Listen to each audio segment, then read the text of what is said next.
Además de embajador, del cual estoy orgulloso, voy a hablar acá más como agente del Estado en el caso ante la Corte Internacional de Justicia, que es mi papel hoy acá, ¿no? O sea, mi papel no es como embajador, sino como agente del Estado en el caso. Entonces, ¿qué fue lo que pasó hoy? Nosotros, ya lo dijiste claramente, muy bien dicho, hay un conflicto que arrancó en 1840, cuando hay como 4 nombres para el mismo país. Inglaterra, le decimos nosotros en el colonial, ¿verdad? El Reino Unido de la Gran Bretaña, que es el nombre oficial, el Reino Unido. Entonces vamos a decirle el Reino Unido. O los británicos también se puede decir que es lo mismo para todos, ¿no? Pero bueno, cuando el Reino Unido de 1840 comenzó a despojar, a apropiarse por la vía de la fuerza del territorio venezolano, con el cual Venezuela nació como país independiente, en 1811, cuando se declara la Gran Colombia en 1821, cuando se separa de Colombia en 1830, es el mismo territorio que tenía Venezuela, que era el de España antes, la Capitanía General. El Reino Unido agarró en 1840 y empezó a decir: ese territorio es mío, con una línea que mandó un alemán, y pasó por ahí. Esa línea se llama la línea Schomburg. Durante los 60 años siguientes, o 59 años siguientes del siglo XIX, los británicos siguieron, es decir, el Reino Unido siguió avanzando hacia el oeste, es decir, hacia adentro de Venezuela, y a decir que ese territorio era de ellos. Y Venezuela por 60 años estuvo peleando: no lo es, vamos a discutir, no te aceptamos esto. Pero por la vía de la fuerza, el Reino Unido siguió amenazando, diciendo: es mío, y si no, ¿qué? Y si no te invado, allá lloro, me voy a meter. En 1899 se llegó, mejor dicho, en 1897, para que se entienda cómo se llega al 99, por presión de Estados Unidos, el Reino Unido y Venezuela acuerdan llevar eso a un arbitraje, es decir, a que se nombre un tribunal con unos árbitros y decida de quién es ese territorio.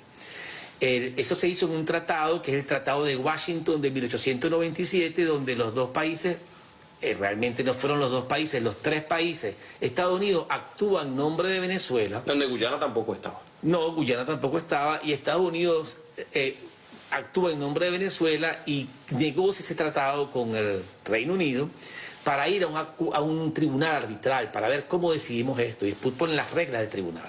En 1899, entonces, ese tribunal se reúne en París, un tribunal de árbitros, que no es un tribunal normal, sino solamente para esta ocasión, con unas reglas que se crearon en 1897 para ver de quién era esto, y toma una decisión, una sentencia, ese tribunal, que en el lenguaje jurídico se llama laudo. Un laudo es la sentencia o la decisión del tribunal, ¿verdad? Y ese laudo, Venezuela no sabía, tenía algunos datos en aquel momento, se hizo como una estafa, como un fraude, como un arreglo político a espaldas de Venezuela. O sea, el laudo le quitó a Venezuela casi todo ese territorio, llegó hasta las bocas del Orinoco. Eso es lo que se llama la Guayana Esequiba, ese territorio. Existe la Guayana venezolana, ¿verdad? Y las Guayanas, que son las Guayanas desde la francesa, la holandesa y la inglesa. La inglesa ahora es Guyana, la que era holandesa ahora se llama Surinam, y todavía existe la colonia en la Guayana francesa, todas esas 3 áreas de las Guayanas. Y existe la Guayana venezolana. Pero la Guayana Esequiba es el territorio que estamos hablando, 159.000 kilómetros, 1/7 de Venezuela. Es muy importante decirlo para todos. No son 2/3 de Guyana, es 1/7 de Venezuela. Y eso es lo que está reclamando nuestro país. Claro, que estamos tratando de recuperar, porque nos los quitaron en 1899. Ese es otro punto. La lucha es por la recuperación de un territorio que los británicos del Reino Unido se robaron, despojaron a Venezuela en 1899, y estamos tratando de recuperarlo, ¿verdad? ¿Cómo? En 1962... Venezuela dice: mira, los documentos históricos que encontramos dicen que ustedes hicieron trampa, que la decisión del tribunal de 1899 no fue por derecho ni por el análisis de las pruebas, sino fue un arreglo político entre las potencias, entre Estados Unidos, Rusia y Gran Bretaña, es decir, el Reino Unido. Y nosotros no reconocemos ese tratado, esa decisión, ese laudo arbitral, así se le llama, la decisión del tribunal arbitral, ese laudo arbitral de París de 1899, creemos que es nulo e írrito, es decir, no tiene validez legal. Eso se dijo en las Naciones Unidas en los años 60. Y esa discusión arrancó y se le presentaron pruebas al Reino Unido, porque nosotros consideramos que este tratado no tenía más efecto, era nulo e irrito, y se llegó a un acuerdo, que es el Acuerdo de Ginebra de 1966. En ese acuerdo se reconoce la controversia territorial. Existe una controversia, es decir, una diferencia. Y esta es la objeción que hace Venezuela. No, la objeción que hace Venezuela es la siguiente. Guyana viene y dice, yo no quiero discutir más con ese acuerdo de Ginebra. Yo lo que quiero es que vayamos a un tribunal y que decida eso de una vez. Y la Corte en el año 2020 dice, yo me voy a meter y voy a decidir sobre ese asunto. ¿Cuál es el asunto? Si el laudo de 1899, es decir, la decisión del Tribunal Arbitral de 1899 en París, ¿es válido o no? Si es válido, la línea que está ahí es la que está. Si no es válido, como decimos nosotros, hay que redefinir todo esto otra vez. Es decir, el Esequibo, la Guayana Esequiba es nuestra. Y la Corte dice, también voy a decidir sobre eso más adelante, pero primero la validez del laudo. ¿Qué dice Venezuela cuando en el año 2020 el tribunal, la Corte Internacional de Justicia, que es la corte más importante del planeta, porque es una corte entre estados, no es una corte de una persona contra otra, de una persona contra un estado, sino de un estado contra otros estados o varios estados? Es la corte para los estados, una corte creada en la Carta de las Naciones Unidas. Dice, yo voy a decidir. Y Venezuela dice, un momento, ¿cuándo lo dice? En junio del año pasado. Dice, un momento, voy a hacer una objeción preliminar. La objeción es que antes de que decida, yo creo que tú no puedes decidir porque falta un tercero. Que sería el Reino Unido. Claro, porque cómo es que Guyana viene y me está demandando sobre la validez del laudo, pero quien cometió el crimen, la estafa, el fraude, el engaño, no está aquí. Quien inició todo esto, me he pasado ya 3 minutos hablando del Reino Unido y resulta que en el juicio no estaba el Reino Unido por ningún lado. Entonces decimos, no se puede continuar. O sea, la objeción preliminar es para el juicio, porque sin el tercero indispensable, y eso se hace usando una doctrina de la Corte Internacional de Justicia, que es nada más de esa corte, que se llama la doctrina del oro monetario, que para no ser muy técnico aquí, lo único que dice es que hay una tercera parte. Si 2 estados están litigando o peleando sobre algo, y hay un tercer estado que es indispensable en esa decisión, no se puede avanzar en el juicio. Nosotros decimos, no puede avanzar, porque el Reino Unido se falta acá. ¿Qué decidió la Corte hoy? No decidió sobre el laudo, no, decidió sobre nuestra objeción. Y lo que dice la Corte es, en primer lugar, mucha gente en Venezuela y afuera habían dicho, no, Venezuela está inventando cosas sin motivo, no tiene fundamento. No, la Corte está reconociendo. No, la Corte dijo, por unanimidad, es decir, los 15 completos dicen, sí, Venezuela, la objeción que tú estás presentando tiene sentido, o sea, no es una locura, no es una cosa temeraria que se la traía de los cabellos, que nada más para que nosotros aquí ya perdamos el tiempo, para dilatar el proceso. No, la vamos a considerar con seriedad porque la puedes hacer. Eso en primer lugar tienes derecho a hacerla, no es loco. Entonces, todo el mundo que ha dicho que nosotros y que nuestro equipo legal lo que hizo fue una locura, que no sabíamos lo que hacíamos porque somos unos incapaces, unos ignorantes y estamos vendiéndoles equipo, porque hay mucha gente que dice eso. ¿Cómo usted califica entonces la estrategia de Venezuela ante la Corte Internacional de Justicia? Nosotros pensamos que es una estrategia acertada, que va avanzando paso a paso firmemente en la dirección correcta de la defensa de nuestros intereses territoriales y que muchos críticos de afuera y adentro lo hacen por razones externas al caso, lo hacen porque quieren hacer daño en otros aspectos de nuestra nación. Y creen que esto, que es un problema que es de todos los venezolanos, que no es un problema de Maduro, que no es un problema de Delcy, que es un problema de todos nosotros, ¿entiendes? Todos los venezolanos enteros, del Estado, de la nación, del pueblo venezolano. Eso es más allá. Un problema que tiene 200 años, como les estoy contando, que no fue Chávez ni Betancourt, ni que viene desde el siglo XIX, porque yo me he encontrado en muchos lugares, la gente dice, no, que este es el problema de tal presidente o tal presidente. Estamos hablando de 1899. O sea, la política con la que nosotros peleamos todos los días es muy pequeña para este problema. O sea, no alcanza. Veamos más grande, abramos la mente, entendamos nuestra historia y veamos que estamos hablando sobre si nos estafaron o no en 1899 y no le podemos echar la culpa de eso a Chávez o a Caldera o a no sé quién. ¿Entiendes? Lo que quiere decir que los recursos con que la política nuestra nos peleamos y nos odiamos todos los días son pequeños en relación a este problema. Este es el problema más grande que tiene Venezuela. Entonces la Corte Internacional de Justicia además condenó la conducta fraudulenta del Reino Unido. ¿Y podría estar revisando el laudo arbitral? No, miren lo que dice la Corte, porque ese es el tema. Cuando la prensa hoy dice 15-1, Venezuela perdió, se rechazó las objeciones, en el piso Venezuela, recójanla. Así no fue, porque cuando se leen los argumentos de la Corte, su razonamiento jurídico, que dice la Corte, no te voy a dar la objeción, pero ¿por qué no te lo voy a dar? Porque lo que está diciendo es correcto, dice él.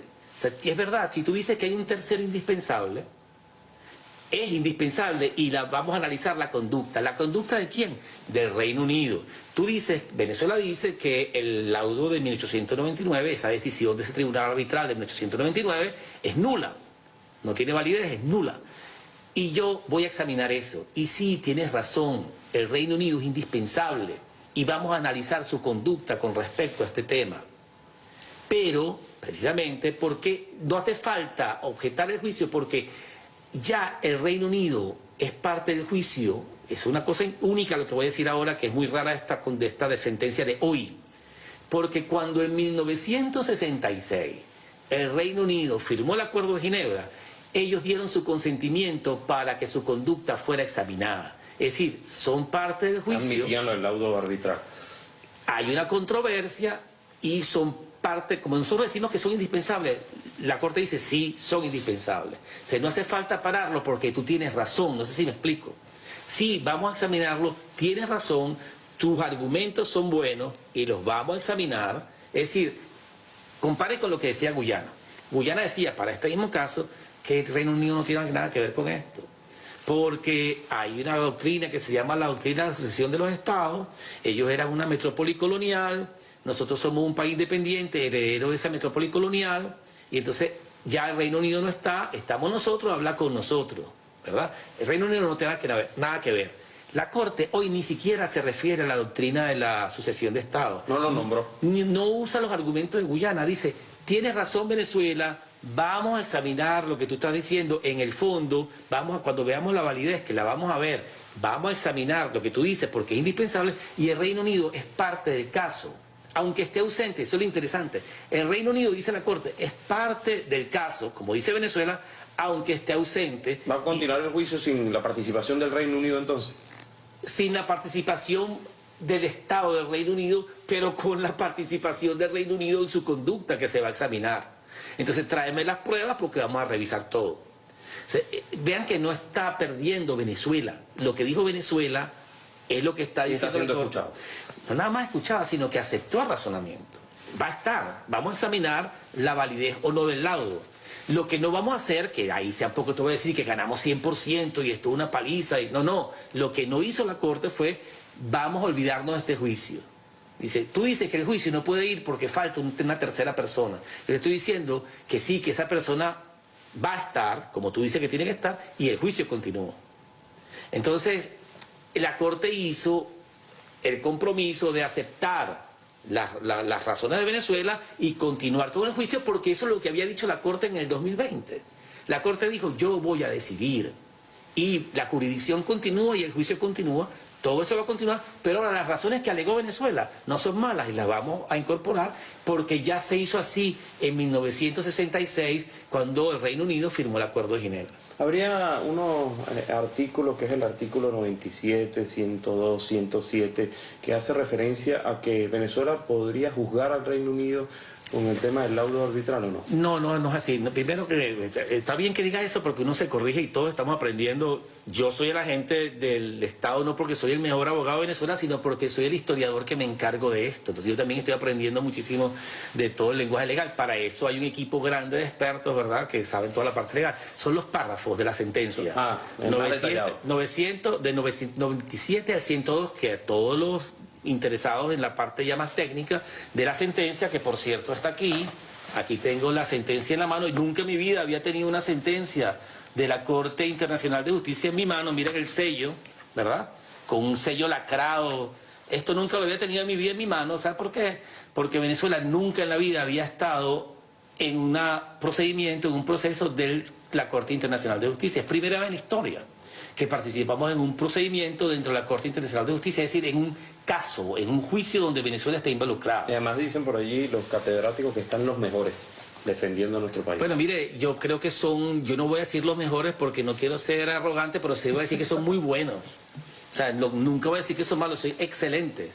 O sea, están entre los mejores y son muy buenos, y yo estoy muy orgulloso porque creo que la defensa ha sido ordenada, ha sido pensada, ha sido brillante desde el punto de vista intelectual, la Corte la toma en serio, la Corte al punto que dice, un momento, esto no es una acción dilatoria, esto es una acción que tomamos en serio, la examinamos, los razonamientos son buenos, no vamos a parar el juicio y por eso no te damos la objeción como tú la pides completa, pero sí todos tus razonamientos los incorporamos porque decimos, sí, el Reino Unido y su conducta tiene que ser analizada y va a ser analizada en la revisión de la nulidad del laudo de 1899. ¿Sale entonces fortalecida Venezuela ante la Corte Internacional de Justicia? Lo que quiero que vean, como esto es un proceso de años, y va a llevar más tiempo hacia adelante. ¿Cuánto es ese tiempo? Es que nosotros, por ejemplo, es un punto importante para informarlo.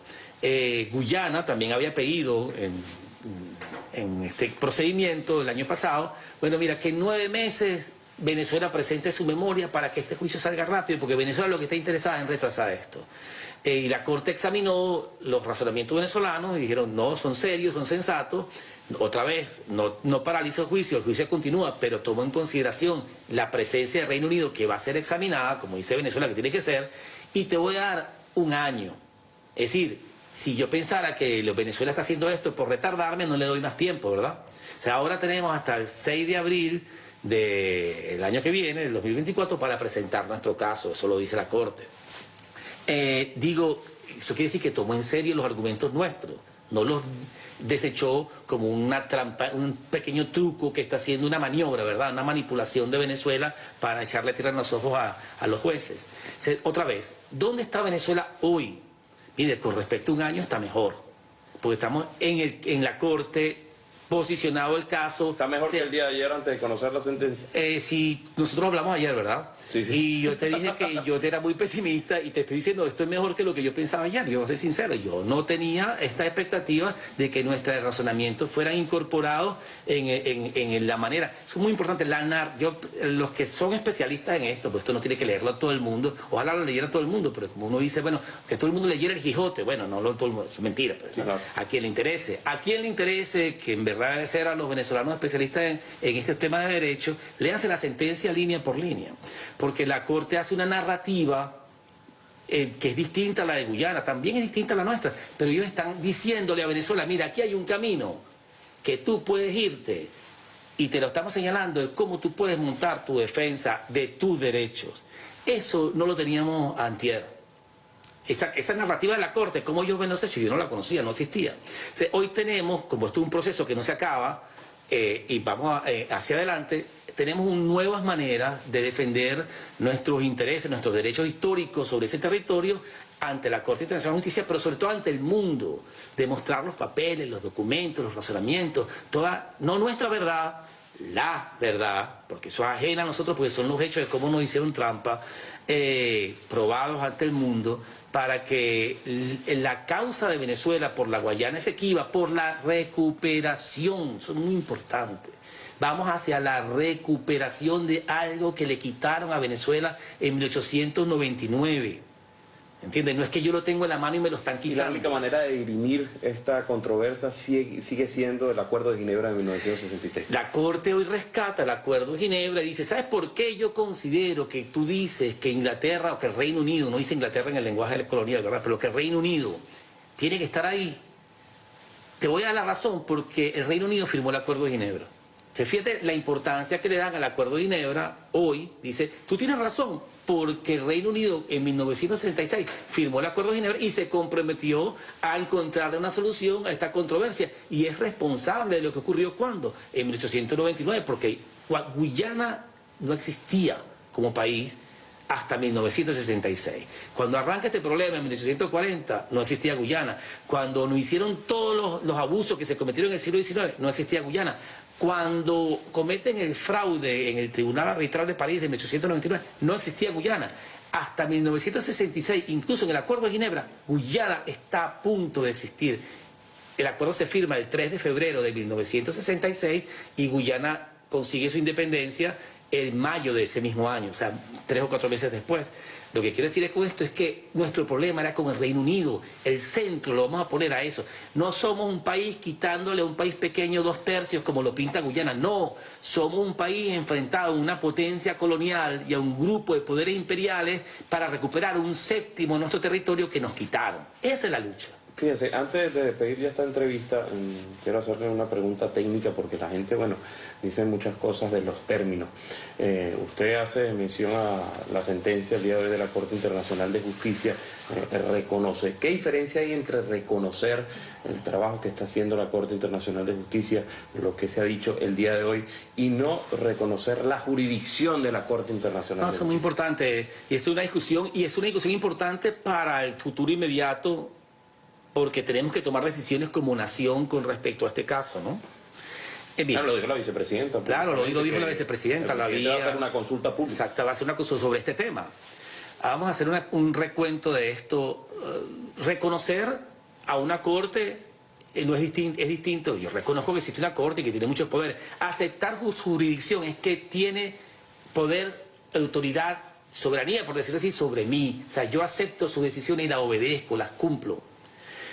Como la Corte Internacional de Justicia, no existe, primer punto, no existe un gobierno mundial. O sea, lo que existen son estados que se autogobiernan. Entonces, dentro de un estado existe en Venezuela y en todos los países, o la mayoría de los países del mundo, una Corte Suprema, un alto tribunal, la corte más alta del país, de la nación, ¿verdad? En Venezuela se llama Tribunal Supremo, ¿no? TSJ, Tribunal Supremo de Justicia, ese es el tribunal más alto de Venezuela. ¿Y por qué tiene poder sobre todos los venezolanos? Porque existe un gobierno nacional con una constitución que establece esos poderes. Es decir, el que está en Venezuela está sometido a la autoridad de ese tribunal. Bueno, eso no existe en el mundo. Entonces, la Corte Internacional de Justicia, que es una corte arriba de los estados, solamente puede juzgar a los estados cuando los estados aceptan ese poder. ¿Y cómo lo aceptan? Con una claramente expresión de sometimiento a la jurisdicción. Es decir, yo acepto que tú, aunque yo soy un Estado y sobre mí no hay nadie, acepto que en este caso, para este punto en particular, en nuestro caso sería el executive, tú tienes poder para decidir entre mi Estado y el otro Estado. Como son dos Estados soberanos, tienen que decirle a la Corte, los dos te aceptamos. Cuando los Estados, la Corte Internacional de Justicia es la Corte más importante del planeta. Y todos los Estados miembros de las Naciones Unidas son automáticamente miembros de la Corte Internacional de Justicia, pero no automáticamente reconocen su poder.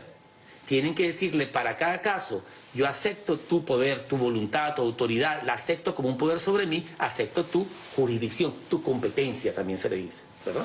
Ok, incluso existe la posibilidad de que yo acepte para un caso la Corte Internacional de Justicia que juzgue, y le doy el poder para que juzgue sobre mí, pero en otro no. O sea, eso no se da para siempre. Y ahí está la diferencia. Es caso por caso, ¿no? Y es para reconocer y aceptar la jurisdicción, pero más todavía, Venezuela nunca había estado en la Corte Internacional de Justicia, nunca había aceptado su jurisdicción, pero más todavía te digo, nosotros en los años 60, la doctrina venezolana, la posición venezolana con respecto a la Guyana Esequiba era vamos a la Corte Internacional de Justicia, porque lo ganamos fácil, claro, vamos. Se necesita estar de acuerdo todas las partes para un juicio. Claro, pero claro, todos los estados tienen que... Por eso hablamos anoche. Claro, incluso te digo, el Reino Unido no ha dicho yo voy, es más, el Reino Unido no quiere ir. Lo que le dijo hoy la Corte es vamos a examinar tu conducta, porque aunque tú no me lo digas hoy, tú lo dijiste en el Acuerdo de Ginebra, cuando aceptaste que la Corte podría ser uno de los medios, según el artículo 33 de la Carta de las Naciones Unidas. Eso es un cuento que podemos echar, pero el punto es este. En los años 60 Venezuela quería ir a la Corte. ¿Por qué no fuimos a la Corte? Porque Guyana y Reino Unido no quisieron ir a la Corte. Pero en esta oportunidad sí quiso Venezuela ir. Vamos un momento, es que esto es un cuento complicado. Ojalá, yo quisiera resolvértelo en dos platos, pero es que, ¿entiendes? Si no lo digo completo, entonces nos equivocamos. En el año 70 esto se paralizó porque el presidente Caldera firmó con el gobierno de Guyana lo que se llama el Protocolo de Puerto España, pues se firmaron en la capital de Trinidad, que se llama Puerto España, donde congelaban el asunto por 12 años. No se habló de esto, eso se olvidó por 12 años, congelado. En el año 82, el gobierno de Luis Herrera, el presidente Luis Herrera Campins, dice, no, yo no quiero continuar con esto, yo quiero reactivar el caso. Y en esa época, el gobierno de esa época dijo, mira, contrató unos expertos y dijo, ¿vamos o no vamos a la Corte? Y esos expertos dijeron, ¿sabes qué? Esa Corte nos va a hacer daño, esa Corte no nos va a convenir, no creo que debamos ir. Entonces Venezuela cambió su posición y dijo, nosotros queremos ahora la negociación directa, ¿verdad? para resolver esto con Guyana. ¿Qué es lo que dice el Acuerdo de Ginebra también? El Acuerdo de Ginebra establece varios métodos, los métodos son los del artículo 33 de la Carta de las Naciones Unidas, son 9, y fue la facilitación, la comisión mixta, la mediación, hay 9 métodos, uno es la Corte. Dijimos que no, que queríamos negociar eso con Guyana.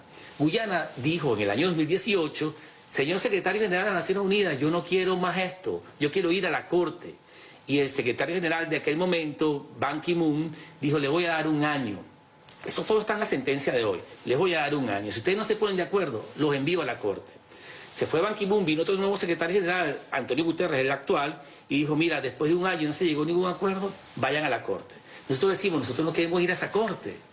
Pero el tribunal se reunió, la Corte se reunió en el 2020, otra vez, independientemente de lo que yo diga, de lo que digamos los venezolanos, la Corte dijo en el año 2020, yo tengo jurisdicción y sí voy a decidir. ¿Por qué? Porque me da la gana, no. Ellos dicen, según la Corte, yo no puedo estar de acuerdo, pero esto fue lo que ellos dijeron, ellos dicen, eso es cosa juzgada, ya yo decidí. Según la Corte, y le aplica el mismo razonamiento que hay al Reino Unido hoy, cuando usted firmó el Acuerdo de Ginebra, usted aceptó ir a la Corte porque el secretario general podía escoger eso por usted.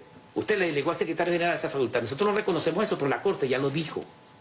Entonces el problema está en que la Corte dijo, yo voy a juzgar y voy a continuar juzgando. Nosotros tenemos la decisión hoy, ¿continuamos con este proceso o no? Decimos, no queremos continuar esto. En Venezuela hay distintas posiciones. Tenemos que discutirle y llegar a un acuerdo. Hoy mucha gente dice, no, no te salgas porque tenemos la posibilidad de defender nuestros derechos mejor que si nos quedamos por fuera. Porque igual la Corte va a decidir, quieras tú o no. Claro. Ya se lo dijo. Entonces, ese tipo de cosas es bueno que lo sepamos, porque mucha gente viene a decir cosas primero sin información, pero sobre todo, eso no me importa. Mira, todos somos ignorantes. Yo soy ignorante, yo estoy aprendiendo en esto. La ignorancia no es un problema. Yo decía que tenía ya años estudiando el tema. Mi problema es la mala intención, ¿entiendes? Cuando viene malintencionada, claro, no, y que vienen a meterlo. Yo soy pesimista tratando de ser realista, pero me corrigió la Corte. Pero lo que te quiero decir con esto, la mala intención, viene gente tratando de revolver las emociones, poner a unos contra de otros, dividir a Venezuela. Y yo no sé si tenemos tiempo o no, pero mi lección fundamental, mi lección fundamental, hermano, para ti, para todos los venezolanos y venezolanos, que he aprendido después de meterme años en esto. Hablo poco porque en verdad, hablo mucho de muchas cosas, pero de esto hablo poco, pues es un tema muy delicado. Y la lección que yo he aprendido, que no creo que es lo mejor que le puedo pasar a todas las próximas generaciones, todos los venezolanos de toda la vida, es Venezuela perdió un séptimo en su territorio, la Guayana Esequiba, en 1899, porque estaba en guerra civil. Porque los venezolanos se estaban matando unos con otros, porque era el momento de mayor división de Venezuela, de mayor debilidad, y vinieron las aves de rapiña, las potencias imperiales, y nos quitaron el territorio porque éramos débiles y nos estábamos matando entre nosotros. Hoy creen que estamos en la misma situación, que Venezuela está débil, está bajo medidas coercitivas, todo el mundo contra Venezuela. Aproveche y quítaselo. Entonces, es la unidad nacional la que nos va a salvar. Cuando venga cualquier malintencionado, realmente agente del mal, a provocar divisiones entre los venezolanos por este tema, es porque lo que quiere en verdad, en este tema, yo sé que haya de Copellano, lo que sea, pero en este tema no. En este tema lo que hay en venezolana. Es la delegación. Gracias, Venezuela. Vamos a decir, yo le doy reconocimiento al embajador Pineda que estuvo con nosotros hoy aquí, también al gran abogado que también estuvo con nosotros hoy presente, o sea que son representantes de la oposición y no estaban aquí por la oposición, estaban aquí por Venezuela. Por el territorio. Y por Venezuela, ¿entiendes? En este tema es como ni siquiera, es que me parece que hasta que lo banalizo si hablo de la Vinotinto, no, esto es más importante que la Vinotinto, hermano. O sea, yo no sé, yo le iba a decir, para tratar de ser simpático, no, cuando cuando juega la Vinotinto, todo, no, mira, esto es más importante, en serio, se lo digo en serio, esto es mucho más importante que la Vinotinto. Aquí esto es sagrado porque esto es los territorios, un séptimo del territorio nacional, que se lo despojaron a Venezuela abusando de la debilidad de Venezuela en aquel momento, y hoy hay potencias petroleras, corporaciones multinacionales y potencias imperiales y personas dentro de Venezuela que quieren jugar al equipo contrario a Venezuela peor, quieren jugar contra la nación venezolana. Fíjese, en 30 segundos, sé que es difícil para usted que se extiende en la respuesta, pero en 30 segundos me diga el papel de las transnacionales. Lo mencionaba la vicepresidenta Delcy Rodríguez el día de hoy. Guyana ha entregado el territorio a todas las transnacionales para robarse los recursos que le pertenecen a nuestro país. Mire, lo puedo dar en 2 horas, pero como me está diciendo en 30 segundos. Claro, el punto es así. Nosotros estábamos mal que bien trabajando este tema con la República Cooperativa de Guyana. No era la luna de miel, ¿verdad? Pero estábamos manejando un tema de manera... con respeto, con unos marcos. Vamos a seguir trabajando. En el 2015, Exxon entró en Guyana a explorar. Y Exxon tenía una cuenta contra Venezuela porque le está reclamando a Venezuela por unas nacionalizaciones que hizo Venezuela, y Exxon quiere cobrarla como 10 veces lo que realmente cuesta. Se hizo, por otro detalle, las nacionalizaciones petroleras en Venezuela, 32 nacionalizaciones, 30 compañías aceptaron, 2 no, una de ellas es Exxon. Entonces Exxon en el 2015...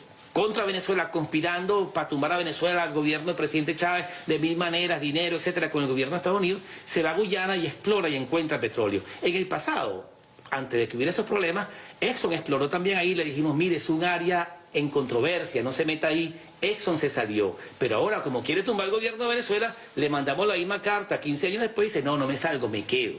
Entonces encuentra petróleo y casualidad, ahí es cuando empiezan a financiar la causa guyanesa, los 26 millones de dólares que le cuesta a Guyana este caso en esta corte, lo paga Exxon, ¿verdad? Y Exxon entonces empuja a Guyana al conflicto. Ahora Guyana no quiere negociar, Guyana lo que quiere es la corte, lo que queremos es sacar a Venezuela de aquí. Y Estados Unidos, que por 120 años había dicho yo soy neutral ante este tema, con Trump, con el presidente Trump, dijo no, ¿sabes qué? Yo estoy con Guyana, ¿verdad?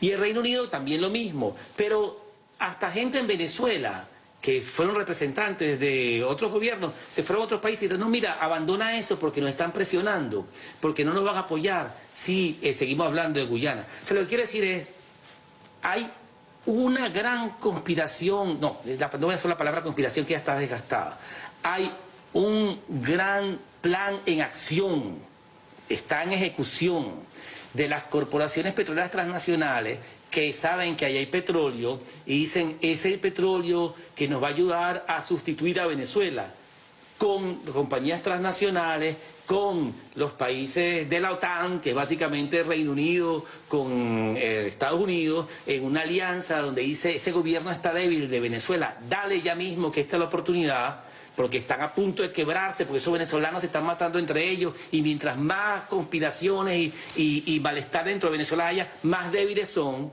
no pueden defenderse, aprovecha ya. Y ese papel de las petroleras en apropiarse de recursos de Guyana, que en parte es recurso de Venezuela, porque en parte es recurso de la Guayana Esequiba, en el mar que no está delimitado, es porque llegamos a la Corte Internacional de Justicia. No hubiéramos llegado si ExxonMobil no paga 26 millones de dólares al gobierno de Guyana y si no hubiera entregado todas las concesiones petroleras que están ahí, que son como 15 compañías internacionales, ¿no? Bueno, agradecemos al embajador Samuel Moncada. Yo decía representante permanente de Venezuela ante la Organización de las Naciones Unidas y usted me corregía que es el agente, ese es su trabajo que viene. El agente de la República Bolivariana de Venezuela ante la Corte Internacional de Justicia en el caso entre Guyana versus Venezuela. Bueno, gracias por los detalles de lo que fue la sentencia de la Corte Internacional de Justicia sobre las excepciones preliminares que presentó Venezuela ante el laudo arbitral de 1899. Y con esta información regreso contigo. Adelante.